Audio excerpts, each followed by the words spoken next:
আসসালামু আলাইকুম এভরিওয়ান। আজকে আমাদের আইটেমটা হলো ঝটপট কাচ্চি বিরিয়ানি।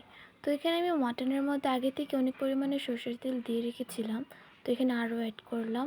তারপর অ্যাড করে নিয়েছিলাম কেওড়া জল। তারপর এখানে অ্যাড করে নিলাম সুইট চিলি সস।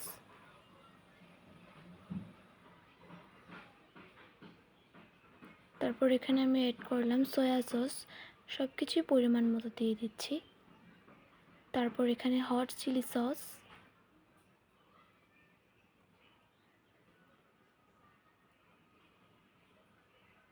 তারপর এখানে দিয়ে দিচ্ছি আমি টমেটো সস।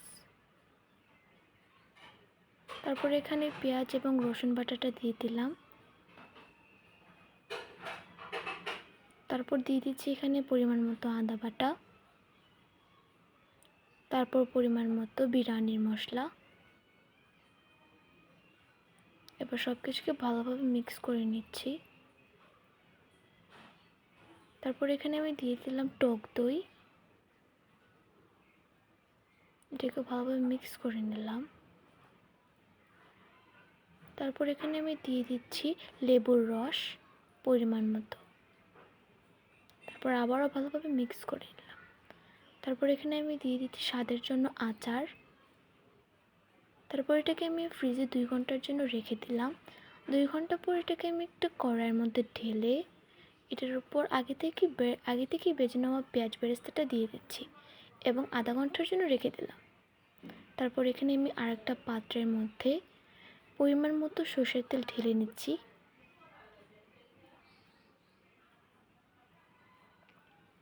সরষের তেলটা ভালোভাবে গরম করার পর এর মধ্যে আমি পোলাওর চালটা দিয়ে দিলাম। ভালোভাবে নেড়ে চেড়ে নিচ্ছি। তারপর এখানে পরিমাণ মতো লবণ দিয়ে দিলাম।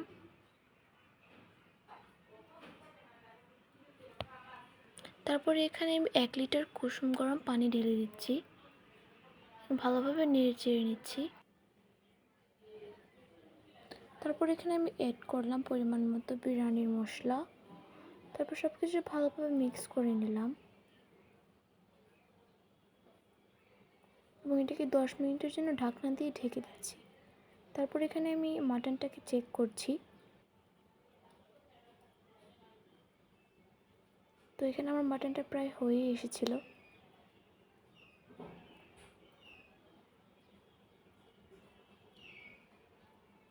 আর 10 মিনিট পর আমি চেক করে দেখলাম যে এখানে চালটা সিদ্ধ হয়ে গেছে এবং এর মধ্যে আমি আমার মাটনটাকে ঢেলে দিচ্ছি।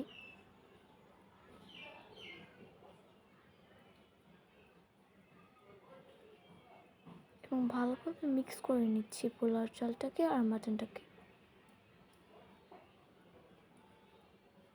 মিক্স করার পর এখানে আমি 10 মিনিটের জন্য ঢাকনা দিয়ে ঢেকে দিলাম। আরও 10 মিনিট পর এখানে আমি স্বাদ বাড়ানোর জন্য পরিমাণ মতো ঘি অ্যাড করলাম। তারপর এখানে আমি বেরেস্তা দিলাম।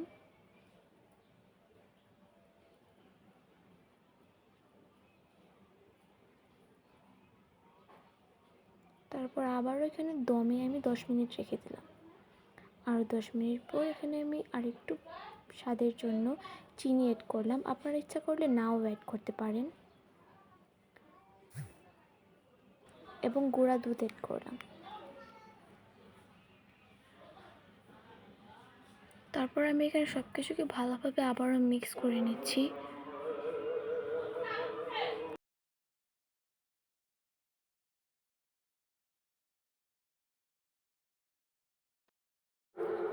আমি আরও 10 মিনিটের জন্য থেকে দমে রেখে দিলাম। তো এটা তৈরি হয়ে গেল আমাদের ঝটপট কাচ্চি বিরিয়ানি। আপনারা ট্রাই করবেন। আজকের মতো এই পর্যন্তই। আল্লাহ হাফেজ।